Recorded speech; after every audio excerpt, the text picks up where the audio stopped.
Hello guys, आज हमारे साथ दुकान ग्राम के फाउंडर है और ये सीटीओ है। तो this is our first podcast और हमने इनको इनवाइट किया just because they are my friends. तो आज हम लोग बात करने वाले स्टार्टअप्स के ऊपर में, इनका स्टार्टअप क्या है, और हमारे पास कुछ क्वेश्चंस भी है तो हम लोग उन क्वेश्चंस को टैकल करेंगे। और फिर इनको बस अच्छे खासे इनके अपने पर्सनल लाइफ के बारे में हम लोग पूछेंगे कि इन लोग कैसे अपने लाइक स्टार्टअप में आए और बहुत सारा कुछ अपने स्टार्टअप में आके आगे बढ़ाया, उनको बिहार में कैसे कंट्रीब्यूट कर रहे हैं ये लोग।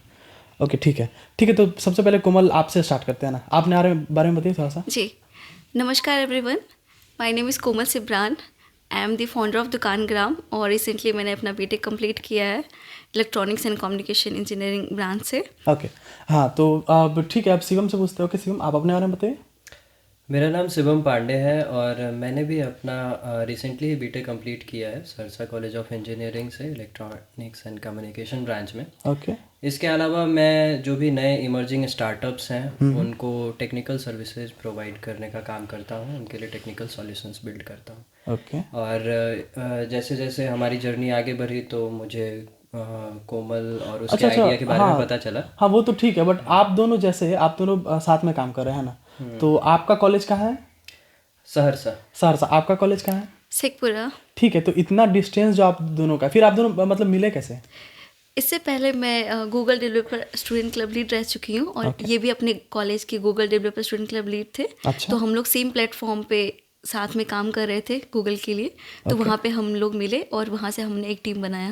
ओके, तो Google developer student club lead ये मतलब होता क्या, बता सकती हैं? हाँ, तो ये गूगल का एक प्रोग्राम होता है जहाँ पे आप एक अपने कॉलेज में एक Google developer student club lead का चैप्टर स्टार्ट कर सकते हैं, जहाँ पे आप बहुत सारे टेक्निकल वर्कशॉप करवाने का और अपने साथ आपके जो पीयर्स है और जो स्टूडेंट्स है जूनियर से एक काइंड ऑफ क्लब स्टार्ट करते हैं, जहाँ पे नई नई टेक्नोलॉजी गूगल के टेक्नोलॉजीज आप इंट्रोड्यूस करवाते हैं, बहुत सारी वर्कशॉप्स करवाते हैं, इवेंट्स करवाते हैं और आपको साथ ही गूगल्स मोटिवेट करने के लिए बहुत सारे स्वैग्स और गुडीज़ देते हैं और आपको इन फ्यूचर बहुत ज़्यादा हेल्प मिलता है। एक लीडरशिप क्वालिटीज़ आपकी बिल्ड होती है और साथ ही कहीं ना कहीं आपके कैरियर में ग्रोथ मिलता है इसके through. Okay okay okay fine. तो मतलब जब गूगल डेवलपर के आप लीड थी तो उस टाइम आपने इनसे कनेक्ट करा? जी। ओके, तो आप भी लीड थे क्या? हाँ, मैं भी अपने कॉलेज का Google developer student club lead रह चुका हूँ। ओके, तो वैसे वो लीड बनने के लिए क्या करना क्या पड़ता है?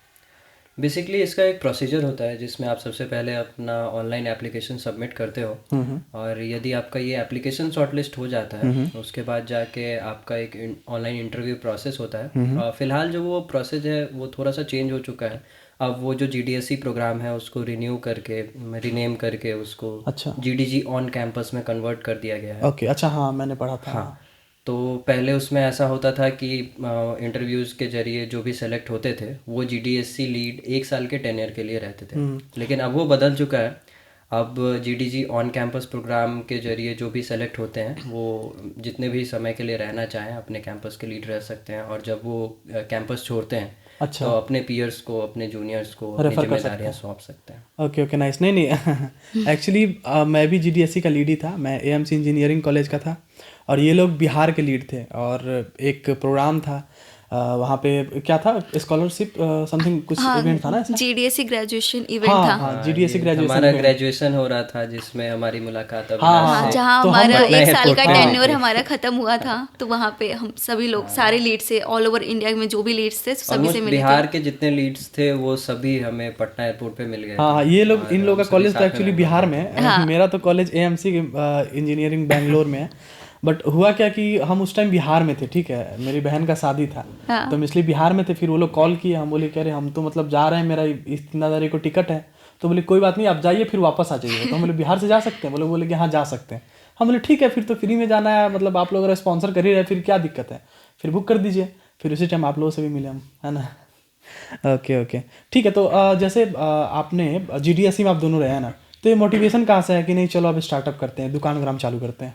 भले ही मैंने 2020 थर्ड ईयर में अपना स्टार्टअप स्टार्ट किया, बट उससे पहले मैं हमेशा से यही चाहती थी। पहले मैं फ्रीलांसिंग करती थी Okay. During my 11th and 12th। Okay, freelancing में क्या?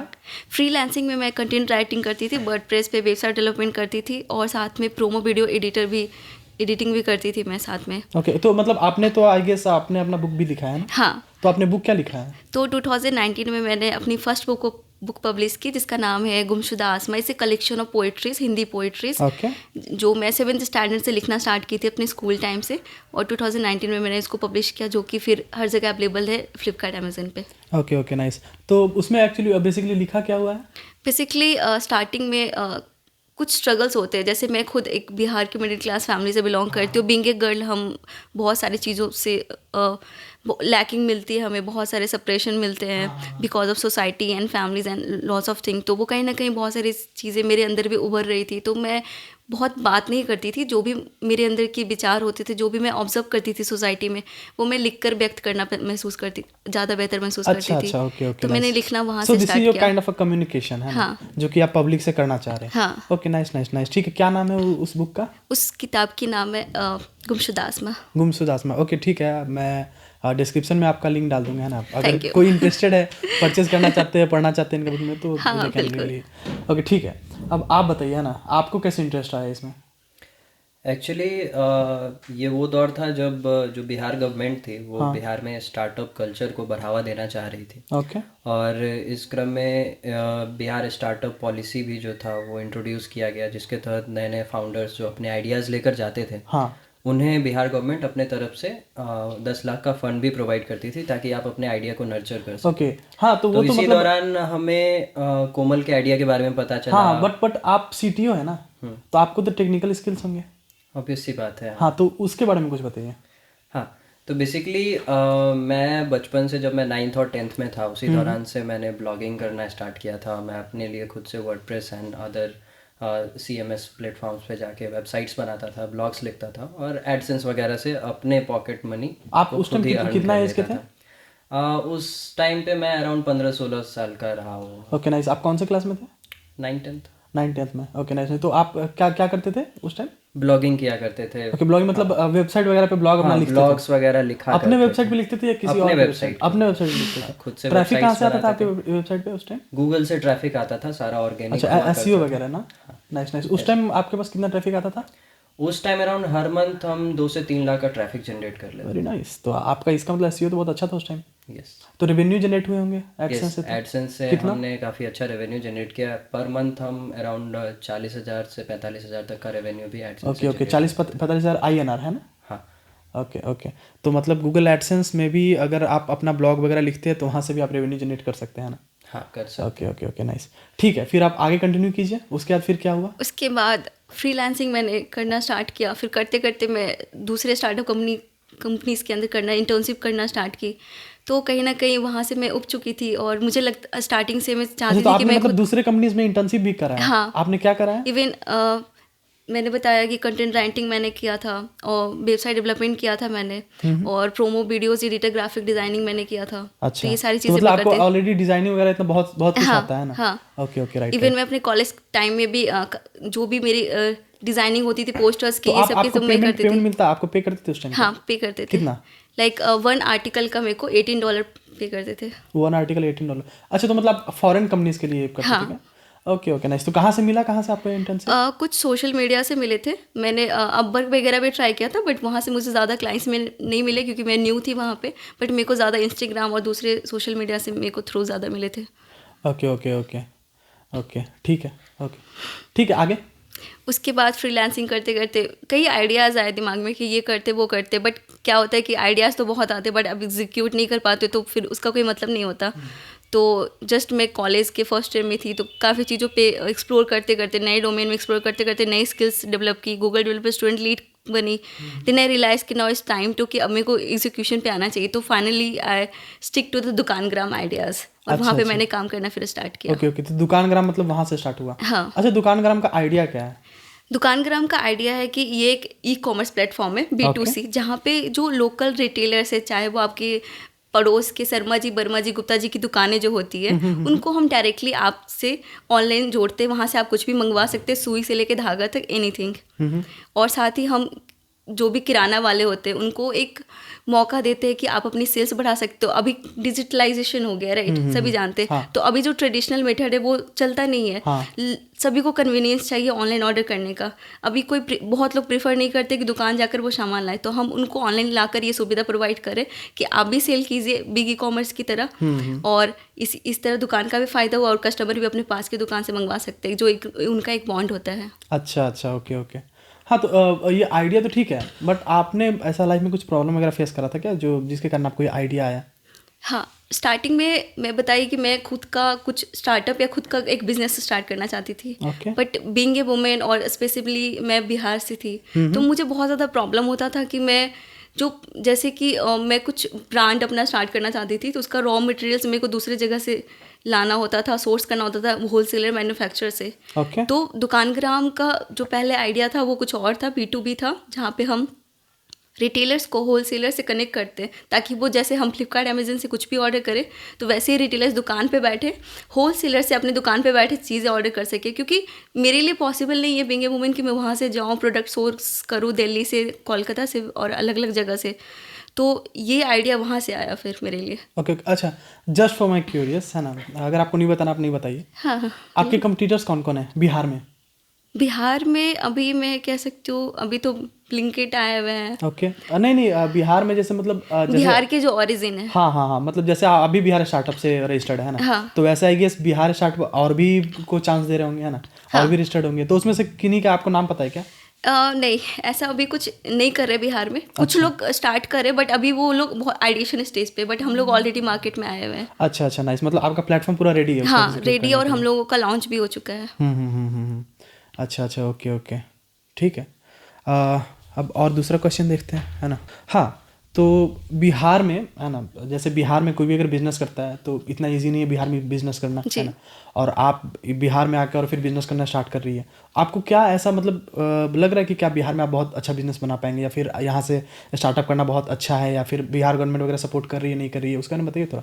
विंग ऑनेस्ट मैं आपको ये बताना चाहूँगी कि नो डाउट अगर यही सेम चीज़ मैं मेट्रोपॉलिटन सिटीज़ में कर रही होती तो मेरे लिए ज़्यादा आसान होता, ज़्यादा अपॉर्चुनिटीज़ होती। और मैं क्यों बिहार में ऐसा क्या नहीं? बिहार में ये डिफरेंस है ना कि यहाँ पे आपको बहुत बेसिक लेवल पे स्क्रैच से अवेयरनेस फैलाना होता है पहले। हाँ। लोगों को समझाना होता है कि डिजिटल क्या होता है। अभी भी क्या होता है कि एक मेंटालिटी है बिहार में कि लोग डिजिटल चीज़ों को, ऑनलाइन चीज़ों को स्कैम समझते हैं। हाँ, जबकि उनको बाद में फिर माइग्रेट तो होना ही है। माइग्रेट होना ही है, हम नहीं करेंगे तो कल को कोई और करेगा। हाँ, नो डाउट। अभी के लिए वो लोग को लग रहा है कि स्कैम है। लेकिन जो मेट्रोपॉलिटन सिटीज़ है वहाँ पे जो लोग हैं वो ऑलरेडी अवेयर है टेक्नोलॉजी से, नई चीज़ों से, वो ऑलरेडी उसके बारे में जानते हैं। वहाँ पे हमें ज़्यादा मेहनत नहीं करना पड़ता अपनी बातों को स्प्रेड करने में, बिजनेस को स्प्रेड करने में। बट यहाँ पे बहुत बेसिक्स पे जाके उनको समझाना होता है, देखिए ऐसा स्कैम नहीं है, हम लोग कुछ सही चीज़ें कर रहे हैं। तो यहाँ पे हमें ज़्यादा एफर्ट्स लगाना होता है। तो ये कुछ प्रॉब्लम्स यहाँ पे है। लेकिन कहीं ना कहीं लोग अभी ऑनलाइन चीज़ें ज़्यादा ऑर्डर होने की वजह से कहीं ना कहीं वो डर है लोगों में कि कल को हमारा बिजनेस भी चला जाएगा, धंधा चला जाएगा। तो फिर अभी अप्रोच करना स्टार्ट करते तो कहीं ना कहीं लोग काफ़ी ज़्यादा सपोर्ट भी करते हैं। तो ये अच्छा रिस्पॉन्स भी है कहीं ना कहीं। अच्छा, अभी जैसे आपने ब्लिंकिट का बात करा है ना, तो आई बिलीव पटना में तो ब्लिंकिट स्टार्ट हो गया है। हाँ जी, बहुत जोरों शोर से चल रहा है। हाँ जी। फिर कैसे आप उनसे कम्पीट कैसे कीजिएगा? आप तो बहुत छोटे स्टार्टअप है। अच्छी बात है, कॉम्पिटिटर्स का भी होना अच्छी बात है। वो बताता है कि मार्केट में नीड है चीज़ों जो आप कर रहे हैं। हाँ, तो नो डाउट, तो ब्लिंकिट है वो अपनी जगह पे है और हम अपनी जगह पे हैं। जो अभी बिहार की 14 करोड़ प्लस आबादी हो गई है, तो कहीं ना कहीं उसको सर्व करने के लिए ब्लिंकिट और उनके कॉम्पिटिटर्स का भी होना ज़रूरी है। ओके, तो ये उनके लिए भी काफ़ी नहीं है कि वो अकेले 14 करोड़ प्लस आबादी को सर्व कर पाए। हाँ, आई बिलीव कि ब्लिंकिट शायद जोमेटो का है ना, तो स्विगी का ऐसा कुछ, हाँ, इंस्टामार्ट है ना, तो स्विगी इंस्टामार्ट चालू हुआ क्या? जेप्टो है, हाँ, जेप्टो भी है, बास्केट है, जियोमार्ट है, डंजो है, बहुत सारी प्लेटफॉर्म्स हैं। लेकिन यही है कि ये सारी जो प्लेटफॉर्म्स है वो एक स्पेसिफिक सिटीज तक ही वो खुद को सीमित करके रख रही हैं अभी फिलहाल। तो आप लोग ऐसे तो हमारे पास अपॉर्चुनिटी है, हम बेसिकली अपना प्लेटफॉर्म जो है वो Tier 2 Tier 3 सिटीज़ को टारगेट करके लॉन्च कर रहे हैं। ओके। और हमारा मानना है कि सभी को धंधा करने का मौका मिलना चाहिए। अच्छा, जैसे कि अभी के जो हमारे लोकल दुकानदार हैं उनको बेहतर अपॉर्चुनिटी आगे भी मिले, वो अपने आप को सरवाइव कर सके। जो ये बढ़ रही अभी इकॉनमी है जो कि पूरी तरह से डिजिटलाइज हो रही है, सभी लोग को कॉमर्स की तरफ शिफ्ट कर रहे हैं। ऐसे में जो अभी लोकल दुकानदार हैं, आगे चल के हो सकता है जब ब्लिंकिट या जेप्टो यहाँ तक पहुँचे तब तक ये दुकानदारों का जो पूरा धंधा है वो चौपट हो जाए। हम उस धंधे को बचाने की बात कर रहे हैं। हमारा प्लेटफॉर्म उन दुकानदारों को अपने पास ऑनबोर्ड करेगा और उन्हें भी अपना धंधा चलाने का मौका देगा। हाँ हाँ, ओके ओके, ठीक है। तो अभी आपके स्टार्टअप्स के बारे में और भी कुछ बताना है, बताइए। हाँ बिल्कुल। जैसे कि अभी क्या है कि आप जो बिग ई कॉमर्स का नाम ले रहे हैं, मैं नहीं लेना चाहूँगी, तो वो सारी हैं, तो उनका क्या है कि वो खुद का एक वेयर हाउस मेंटेन करते हैं, ओके। जो कि वे मोर एक्सपेंसिव है। हाँ हाँ, और हमारा क्या है कि हम भी फास्ट सर्विस डिलीवर कर रहे हैं, बट द थिंग इज़ कि we are not using any warehouse. हम कोई वेयर हाउस मेंटेन नहीं कर रहे जहाँ पे बहुत ज़्यादा एक्सपेंस हमें नहीं करना पड़ रहा है। हम डायरेक्ट जो आपके लोकल में स्टोर है, जो आपके बहुत कम डिस्टेंस के रेंज पे, अराउंड 3 to 4 किलोमीटर के रेंज के अंदर जो भी दुकानें आती है, तो वहाँ से हम कनेक्ट कर रहे हैं। तो एक क्या हो गया कि हमें वेयर हाउस का एक्सपेंस प्राइस प्रोडक्ट के मतलब एमआरपी पे लाइक नहीं आप डालना अपना पड़ेगा। खुद का वेयर हाउस नहीं बना रहे बेसिकली? जी हाँ। अच्छा अच्छा, तो मतलब आप जो दुकान है आप उनका डायरेक्टली कनेक्ट करवा रहे हैं? हाँ, वही हमारा काइंड ऑफ वेयर हाउस ही है। ओके ओके ओके, ठीक है। तो अब बिहार स्टार्टअप के बारे में बात करते हैं, हाँ है बिल्कुल। ना? तो आपको फंडिंग से आई बिलीव मिल चुका है ना? हाँ मिल चुका आपको है। दोनों ट्रांच मिल गया? नहीं, अभी मैंने फर्स्ट ट्रांच उठाया, सेकंड ट्रांच मैं जल्द लेने वाली हूँ। ओके, अच्छा ठीक है। आपने जैसे आपने दुकान ग्राम के बारे में सोचा है ना, तो आप सोचने के बाद बिहार स्टार्टअप में अप्लाई करा था या फिर आपको पहले बिहार स्टार्टअप के बारे में पता चला था उसके बाद आपने सोचा था? दुकानग्राम से भी पहले मैंने कुछ और भी चीज़ें ट्राई करी थी, ओके। तो वो सारी चीज़ें उतने अच्छे से एग्जीक्यूट नहीं हो पाए। तो उस टाइम मुझे बिहार स्टार्टअप का नहीं पता था। फिर जब मैं दुकानग्राम का इनिशिएट करा, फिर मुझे पता चला बिहार स्टार्टअप के बारे में इंस्टेंटली, तभी मैंने दुकानग्राम भी इनिशिएट किया था ओके, अपने कॉलेज के टाइम पे, कॉलेज के लोकेशन के साइड ही। अच्छा। फिर वहाँ से फिर मुझे पता चला, तो फिर मैंने वहाँ से स्टार्ट किया। और एक्चुअली क्या है कि अभी जो हमने फंड उठाया वो बिहार स्टार्टअप की 2022 की पॉलिसी है, उसके तहत हमने उठाया। पर इससे पहले हम जब कर रहे थे, अपने किसी और स्टार्टअप पे वर्क कर रहे थे, जो कि नहीं चला अनफॉर्चुनेटली। तो उस टाइम बिहार स्टार्टअप की 2017 की पॉलिसी चल रही थी, जो कि बहुत रिजिड थी। अच्छा। वहाँ पे बहुत सारी चीज़ें आपको पहले से होनी चाहिए, जैसे कि आपकी कंपनी पैसे रजिस्टर होनी चाहिए। बहुत सारी ऐसी रूल रेगुलेशन थी जो कि काफ़ी रिजिड थी किसी भी नए स्टार्टअप्स के लिए। ओके ओके, बट जब वो ट्रांसफॉर्म हुआ 2022 पॉलिसी में, चीज़ें अच्छी आई, फ्लेक्सिबल बनी, तो हम वहाँ पे अप्लाई किया और उसके बाद फंड उठाया। अच्छा अच्छा, ओके ओके। तो मतलब जैसे फंड्स आपने बोला है कि आपने एक ट्रांच उठा लिया है ना, तो फर्स्ट ट्रांच लेने से पहले आपको जैसे आज आपको पता चल गया ना कि बिहार स्टार्टअप है, अब मेरा ये आइडिया है, लेट्स अप्लाई ऑन इट, है ना? तो आपने स्टार्टिंग से बता सकते हैं आपने कैसे कैसे करा, नेक्स्ट आपका जो भी स्टेप्स था वो सब क्या था, हाँ, कैसे था? तो हमारा फर्स्ट स्टेप था कि हमने ऑनलाइन पोर्टल, बिहार स्टार्टअप का ऑनलाइन पोर्टल, वहाँ पे अप्लाई किया अपने आइडिया को। वहाँ पे कुछ क्वेश्चंस थे, आपके पर्सनल डिटेल्स थे, तो वो सारे शेयर करने थे। फिर वहाँ पे जब वो वेरीफाई होके वहाँ पे आपका आइडिया सेलेक्ट होता है, तो आपको मेल आता है कि आपको एक इवोल्यूशन टेस्ट के लिए आना पड़ेगा। यहाँ पे फिजिकल रूप में होगा वो। अच्छा, मतलब रिटन एग्जाम? हाँ, रिटन एग्जामिनेशन। ओके। तो फिर वो इवोल्यूशन टेस्ट देने के लिए वो सेकंड स्टेप होता है, वो आपको यहाँ पे पटना में देना पड़ता है, विकास भवन में आकर। ओके ओके, उसके बाद वो सेकंड स्टेप जो आपका इवोल्यूशन टेस्ट है वो क्लियर हो जाता है। फिर आपको मेल आता है कि वो क्लियर हो चुका है, और उनके साइट पे भी वो रिजल्ट पब्लिश हो जाती है। फिर वो उसके बाद थर्ड स्टेप है कि वो pitching round plus interview round वो साथ में होता है। तो वहाँ पे आपको आइडिया पिच करना होता है। फिर वहाँ पे वो फाइनल सिलेक्शन के बाद आप फंड के लिए एलिजिबल होते हैं और सेलेक्ट हो जाते हैं। ओके ओके ओके, ठीक है। तो अभी तो आपका प्लेटफॉर्म रेडी है? हाँ, प्लेटफॉर्म को आपने बनाया? यस। हाँ, तो प्लेटफॉर्म में ऐसा आपको क्या लगता है जो बहुत यूनिक है? बेसिकली हमारा जो प्लेटफॉर्म है वो सारी चीज़ों को एक साथ कंबाइन करके बनाया गया। लाइक हमारे प्लेटफॉर्म पे आप ग्रॉसरीज भी ऑर्डर कर सकते हो इंस्टेंटली, ओके, फैशन आइटम्स भी ऑर्डर कर सकते हो, मेडिसिन भी ऑर्डर कर सकते हो, और इवन आप अपना पार्सल भी डिलीवर कर सकते हो सिंगल प्लेटफॉर्म का यूज करके। अच्छा अच्छा अच्छा, नाइस नाइस नाइस, ठीक है। और बताइए। और जो हमारा ये प्लेटफॉर्म है वो फ्लटर का इस्तेमाल करके बनाया गया है। इसकी वजह से ये अच्छा, आपने सीखा कहाँ से? आप फ्लटर के बारे में बोल रहे हैं ना, तो जो भी टेक का चीज़ है आपने सीखा कहाँ से? आप कहीं से कोर्स वगैरह लिए थे? मेरी जो ये जर्नी थी उस दौरान मैंने बहुत कुछ किया है। लाइक मैंने ब्लॉगिंग से स्टार्ट किया, उसके बाद आपने ब्लॉगिंग कहाँ से सीखा था? ब्लॉगिंग तो मैंने खुद से सीखा। अच्छा, वेबसाइट आप बोल रहे हैं कि का शौक था। आपने वेबसाइट बनाया? हाँ, मुझे लिखने का शौक था। मैंने गूगल सर्च वगैरह करे, जानने की कोशिश की कि आखिर ये काम कैसे करता है, लोग अपने लिखे हुए आर्टिकल्स को कैसे गूगल पे पब्लिश करते हैं। हाँ हाँ, तो उसको सर्च करते करते धीरे धीरे मुझे आइडिया लगा कि ऐसे ऐसे वर्डप्रेस पे जाके या फिर ब्लॉगर पे जाके आप अपना खुद का ब्लॉग क्रिएट कर सकते हो। ओके। आप अपना खुद का डोमेन खरीद के उससे कनेक्ट करके अपना एक ब्लॉग वेबसाइट्स तैयार कर सकते हो। फिर जाके धीरे धीरे रिसर्च करी तो पता चला कि मैं लिखता था लेकिन उसे रीच नहीं मिलती थी। फिर मुझे पता चला कि एसईओ नाम की एक चीज़ होती है। यदि हम एसईओ के बेसिक कॉन्सेप्ट्स का इस्तेमाल करके अपने आर्टिकल्स को ऑप्टिमाइज करेंगे तो उसको बेहतर रीच मिलेगी। धीरे धीरे मैंने एसईओ सीखा, फिर जाके दूसरों के लिए मैंने एसईओ करना, दूसरों के लिए ब्लॉग्स, वेबसाइट बनाना, न्यूज़ वेबसाइट वगैरह बनाना, ओके ये धीरे धीरे सीखता गया। और फिर जाके मैं एप्लीकेशंस की दुनिया में आया। फिर पता चला कि हाँ, फ्लटर का इस्तेमाल करके हम ऐसे एप्लीकेशंस बना सकते हैं, मोबाइल ऐप्स बना सकते हैं। धीरे धीरे वेबसाइट से हट के मेरा इंटरेस्ट मोबाइल ऐप्स की तरफ आया। फिर मोबाइल ऐप में यूज़ होने वाली टेक्नोलॉजीज़ को भी मैंने सीखना शुरू किया, और इस इंजीनियरिंग के फेज को कंप्लीट करते करते मैंने बहुत सारी कंपनियों के लिए, बहुत सारे क्लाइंट्स के लिए मोबाइल ऐप्स और वेबसाइट्स बनाए। और ये एक्सपीरियंस जो है वो दुकान ग्राम में भी बहुत ज़्यादा काम आया।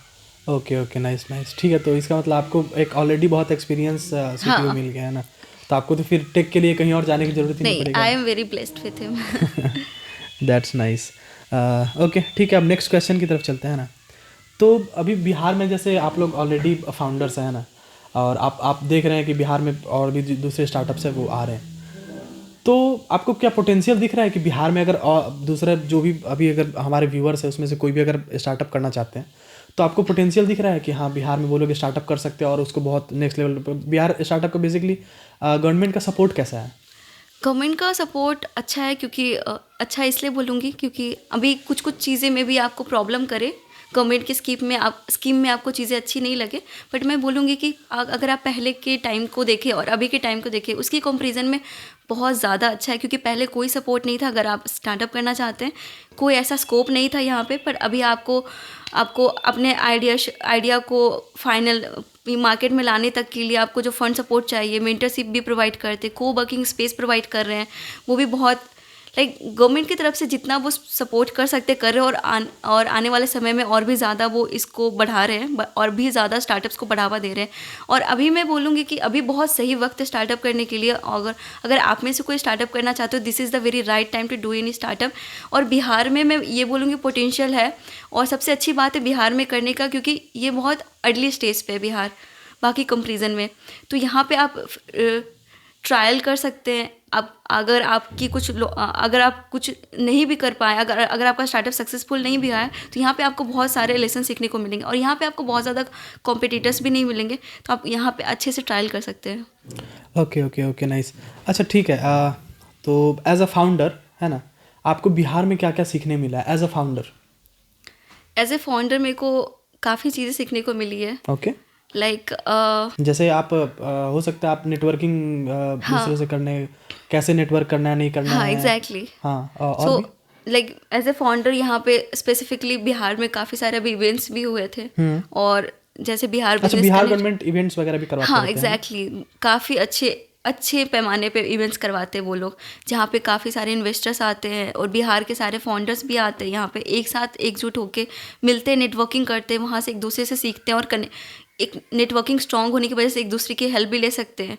तो एक इकोसिस्टम यहाँ पे बिल्ड हुआ है।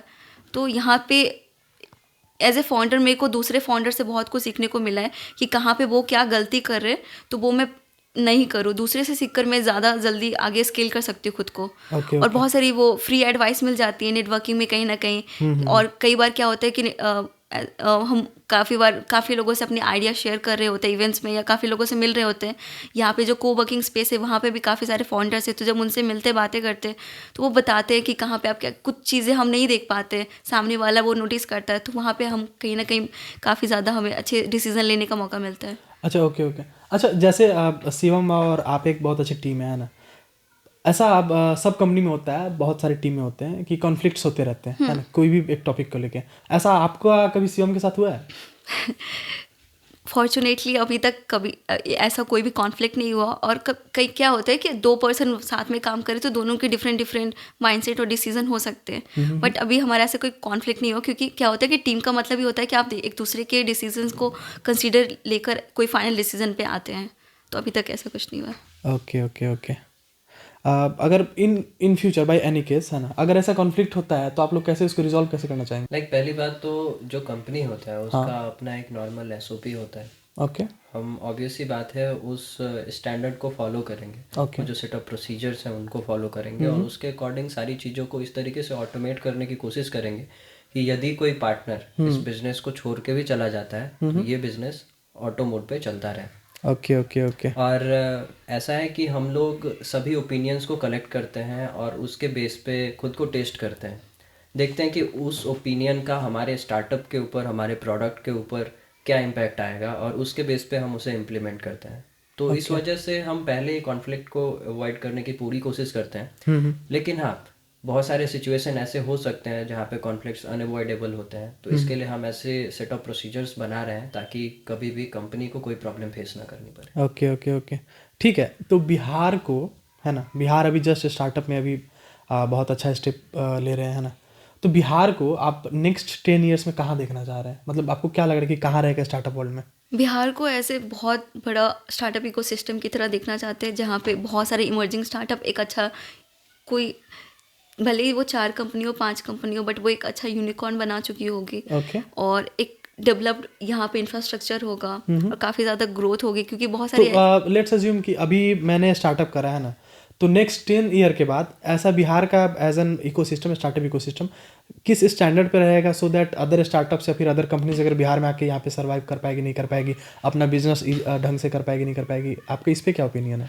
इस पे यही है कि विद इन 10 ईयर्स अभी क्लैरिटी के साथ चीज़ें दिख रही है, जिस वे में अभी स्टेप्स लिए जा रहे हैं कि इतना अच्छा ग्रोथ होगा कि बिहार भी काफ़ी अच्छा कंट्रीब्यूट कर सकेगा हाँ, I इंडिया believe के जीडीपी पे। अभी तो मेट्रो वगैरह भी बनना है ना पटना में। एग्जैक्टली तो यहाँ पे नेक्स्ट ईयर से ऐसा कहा गया है कि मेट्रो स्टेशन भी स्टार्ट हो चुका होगा 15 अगस्त तक अराउंड। अच्छा अच्छा, ओके हाँ, तो ये ऑलरेडी डेवलपिंग से डेवलप के फेज में जा रहा है। ओके ओके, तो नाइस। यहाँ पे कहीं ना कहीं वो आपको दिखना पड़ेगा। यहाँ के जो वर्कर्स हैं वो बहुत कम बेसिस में बाहर जा जाकर काम करते हैं, तो वो कहीं ना कहीं अपने फैमिली के साथ यहाँ रह पाएंगे। ओके। और यहाँ पे वो जॉब अपॉर्चुनिटीज़ हमें मिलेगी जिस लेवल की हम डिज़र्व करते हैं। और यहाँ पे वो इकोसिस्टम बना पाएंगे कि जो भी कंपनीज अगर 10 ईयर्स बाद स्टार्ट करना चाहेगी तो उसको वो बेसिक लेवल का इंफ्रास्ट्रक्चर और वो सारी अपॉर्चुनिटीज़ मिले जो अभी हमें उतनी नहीं मिल पा रही है। Okay okay. अच्छा, अगर लेट्स अज्यूम कि कोई ऐसा है ना, जो बिहार स्टार्टअप में रजिस्टर्ड नहीं है और उसको फिर भी बिहार में आना है ना, और स्टार्टअप करना है, और तो उसको क्या स्पेस वगैरह कुछ अच्छा खासा मिल सकता है क्या बिहार में? मतलब ऑफिस वगैरह, कंपनी वगैरह खोलने के लिए, जैसे कोवर्किंग स्पेस होता है स्टार्टअप्स के लिए, वैसा कुछ है क्या बिहार में अभी? ऐसी कुछ कोवर्किंग स्पेसेस है बिहार में। ओके। और वहाँ पे आप चाहे बहुत कम पे आप ले सकते हो, ऑफिस कोवर्किंग स्पेस ले सकते हो, जहाँ पे आप इजीली टीम के साथ काम भी कर सकते हो। हाँ हाँ हाँ। तो आपने कुछ लिया है क्या? आपको मतलब बिहार गवर्नमेंट की तरफ से हमें कुछ? बिहार गवर्नमेंट की तरफ से मिली है। लाइक हम चाहे तो मौर्य लोक में बी हब है, और बी हब 2 जगह पे उनकी ऑफिसेज ओपन है, वहाँ पे कोवर्किंग स्पेस BIAA है। और अभी हमारा स्टार्टअप जो है वो IIT पटना के अंदर इनक्यूबेटेड है। हाँ। तो उनकी तरफ से भी हमें बहुत सारी सुविधा, और अभी हमें बिस्कोवान भवन में भी ऑफिस की अपॉर्चुनिटी मिली है, जहाँ पे वो फ्री ऑफ कॉस्ट ऑफिस है। जो स्टार्टअप्स हैं यदि बाहर के यहाँ आना चाहते हैं, हाँ। तो बिहार के हर डिस्ट्रिक्ट में जो Bihar industrial area development committee है, उन्होंने स्पेस रखा है जहाँ पे वो अपनी इंडस्ट्रीज को इस्टेब्लिश कर सकते हैं। तो यदि बाहर की कोई कंपनी यहाँ आके अपना बिजनेस इस्टेब्लिश करना चाहती है, हाँ। तो उनके लिए भी बिहार में भरपूर अपॉर्चुनिटी है। अच्छा अच्छा, ओके ओके, ठीक है, ओके। अब स्टार्टअप्स वगैरह बहुत कुछ के बारे में बात हो गया ना, अब कुछ फनी क्वेश्चंस लेते हैं, है ना? हाँ श्योर। ओके, तो आपको, ठीक है, पहले आपसे पूछता हूँ, ठीक है? आपको एक फ़नी इंसिडेंट बताना है आपके एंटरप्रेन्योरल जर्नी में। फनी इंसिडेंट सोचना पड़ेगा। हाँ, सोचिए सोचिए, इट इज़ फाइन। ऐसे तो टीम के साथ काफ़ी सारे फनी इंसिडेंट्स होते रहते हैं, बट पर्सनली मेरे साथ ऐसा कुछ अभी कुछ ऐसा याद तो नहीं आ रहा है। ओके, आपको? फनी नहीं कह सकते हैं, लेकिन हाँ एक माइंडसेट का इशू जो मैं हाईलाइट करना चाहूँगा, जो कि बिहार के पेरेंट्स में खास करके देखने को मिलती है। ओके। कि जिस तरह से बिहार, मतलब एक छोटी सी अपील है मेरी बिहार के पेरेंट्स से, जिस तरह से वो सरकारी नौकरी को तवज्जो देते हैं, हाँ। ठीक उसी तरीके से यदि आपका बच्चा स्टार्टअप करना चाह रहा है, ओके। तो आप उनको सपोर्ट करिए, ताकि बिहार में जो स्टार्टअप का कल्चर है उसको बढ़ावा मिल सके और हमारा बिहार भी नेक्स्ट लेवल पे जा सके। Okay okay, nice. एक चीज़ मुझे याद आई, इन्होंने पेरेंट्स की बात की तो वहाँ से कि एक फ़नी इंसिडेंट कह सकते हैं इसको। हाँ, सही कि लाइक वैसे तो क्या हुआ कि फंडिंग मिल गई, स्टार्टअप भी स्टार्ट हो गया, कंपनी भी रजिस्टर हो गई, कॉलेज में बैनर भी लग गया, ओके। और कॉलेज के ब्रांड एम्बेसडर भी बन गए। तो कहीं ना कहीं पेरेंट्स को ये नेम फेम अच्छा लग रहा था, बट कहीं ना कहीं वो इनसिक्योरिटी होती है स्टेबिलिटी को लेकर, क्योंकि आप जिस डोमेन में काम करें वो बहुत फ्रजाइल है। हाँ। तो पापा आकर कहते हैं कि इतना काम कर रही हो, इससे अच्छा यूपीएससी क्लियर कर लेती। दूसरा चीज़ था कि पापा को अभी कहीं ना कहीं वो लगता है कि इसमें कुछ गवर्नमेंट होता तो ज़्यादा बेहतर होता। वो कहते कि इसमें कुछ गवर्नमेंट जॉब नहीं है क्या, गवर्नमेंट में देखो ना। आपने ऐसा नहीं बोला कि गवर्नमेंट खुद मुझे पैसा दे रही है मेरा बिजनेस स्टार्ट, अब इससे बड़ा चीज़ क्या हो सकता है? बट स्टिल उनको भरोसा नहीं होता। वो चीज़ लगता है कि उनको अभी भी कहीं ना कहीं लग रहा है कि फंडिंग मिला है तो कहीं ऐसा ना हो कि कल को मुझे ही भरना पड़े। तो ये सारी चीज़ें होती रहती है कहीं ना, क्योंकि वो भी अपनी जगह पे कहीं ना कहीं थोड़ा सही है कि उनको थोड़ा लगता है कि बच्चे लोग स्टेबल हो। बट ये है कि थोपना नहीं चाहिए अपनी, वो चीज़ें होती है कि गवर्नमेंट तो गवर्नमेंट ही करो। अच्छा, जो फंडिंग आपको मिला है उसको वापस कितने ईयर में करना है? आफ्टर 10 years इंस्टॉलमेंट में हमें रिटर्न करना है, बिना किसी इंटरेस्ट का। अच्छा, बिना इंटरेस्ट का इंस्टॉलमेंट में। ओके ओके ओके, ठीक है, नाइस। ओके, ठीक है। तो एक और क्वेश्चन है ना, तो अगर आप एंटरप्रेन्योर नहीं होते तो आप अभी क्या होते और क्या कर रहे होते? मैं घर में बैठा ब्लॉग्स लिख रहा होता। अच्छा, आप ब्लॉगिंग मुझे लिखने में बहुत मज़ा आता है। ओके, आप? मैं डांस कर रही होती ओके एंड मैं पोएट्रीज लिख रही होती। Okay. और पोएट्रीज अभी भी लिखती हूँ, नो डाउट, बट मैं ऐसे क्लासिकल डांस सीखना चाहती थी और मैं डांस करना चाहती थी। I also got the best dance award in my college और मैंने काफ़ी जगह परफॉर्म भी किया है। तो और मैं कुछ एक्स्ट्रा करिकुलर एक्टिविटीज़ कर रही होती और कुछ नई चीज़ एक्सप्लोर कर रही होती, like art, something in art. अच्छा, आपके ग्रुप में कोई ऐसा आपके टीम मेंबर कोई भी ऐसा पर्सन है जो आउट ऑफ द बॉक्स सोचते हैं, जिनको अगर आपके पास एज ए स्टार्टअप ऑब्वियस बात है क्वेश्चन सबके पास रहते हैं ना, कुछ ना कुछ प्रॉब्लम्स फेस करने पड़ते हैं, तो आपने ग्रुप में शेयर करा हो और किसी ने ऐसा पट से आंसर दे दिया हो कि अरे इसको ऐसे कर सकते हैं, ऐसा कोई है क्या? एक तो शिवम की बात करना चाहूँगी कि हम लोग क्या होता है कि रेगुलरली बेसिस पे कुछ डिस्कशन करते हैं कि क्या चीज़ें कैसे प्रोसीड करनी चाहिए। तो कई बार इनका और हमारे एक और टीम मेंबर है बी प्रशांत झा नाम है उनका। तो वो अभी ग्राफिक डिज़ाइनिंग और मार्केटिंग का मेन वही काम देखते हैं। तो इन दोनों का काफ़ी कई बार ऐसा सजेशंस होते हैं, काफ़ी ऐसे आइडियाज़ होते हैं। इवन प्रशांत भी कई बार अपनी जो कुछ ऐसी स्ट्रैटेजी बोल देते हैं जो काफ़ी ज़्यादा अच्छी होती है और आउट ऑफ द बॉक्स होती है। तो ओके, नाइस। अक्सर मतलब हम लोग किसी भी प्रॉब्लम को रिजॉल्व करने के लिए आपस में एक बार डिस्कस जरूर करते हैं, छोटी सी मीट में। कई बार बातचीत करते करते ही बहुत सारी प्रॉब्लम्स का सॉल्यूशन मिल जाता है। ठीक है, तो अभी जो भी अपकमिंग स्टार्टअप्स हैं या फिर एंटरप्रेन्योर्स हैं, तो आप उन लोगों को कुछ रिकमेंड या सजेस्ट करना चाहते हैं? हाँ, मैं कहना चाहूँगी कि आप इस मेंटालिटी से बाहर निकलिए कि ग्रेजुएशन हो जाएगा, ये डिग्री ले लूँगा तो ये करूँगा, वो करूँगा तो वो करूँगा। इतना ओवरथिंक नहीं करना है। काम करते रहो, कुछ ना कुछ सीखते रहो। ज़रूरी नहीं कि हर जगह आप इंटर्नशिप्स करो, जितने ज़्यादा आप कर सकते हो। ज़रूरी नहीं कि पेड इंटर्नशिप हो, कई जगह आपको बहुत सारा एक्सपीरियंस मिलता है जो आपके लाइक पेड इंटर्नशिप से ज़्यादा बेटर होता है। तो जितना आप काम करोगे, आप अपनी स्किल्स जितनी ज़्यादा बेटर करोगे, उतना ज़्यादा आप क्रिएटिव सोच पाओगे। और इतने क्रिएटिव आइडियाज़ आते कहाँ से? उसका सोर्स होता है ना कि जितना अच्छा आप डेटा खुद को फीड कराते हो, नई चीज़ें आ रही, नई टेक्नोलॉजी आ रही, उसके बारे में जानो। कल को क्या नई टेक्नोलॉजी आ रही, उसको बारे में सीखो, कुछ नए प्रोजेक्ट्स करो और नेटवर्किंग करो, अच्छे लोगों के इन्वॉल्वमेंट में रहो। तो वो कहीं ना कहीं आपके ब्रेन को, माइंड को, पर्सनालिटी को बहुत ज़्यादा शेप करता है। तो सीखते रहो, मैं यही कहूँगी हमेशा।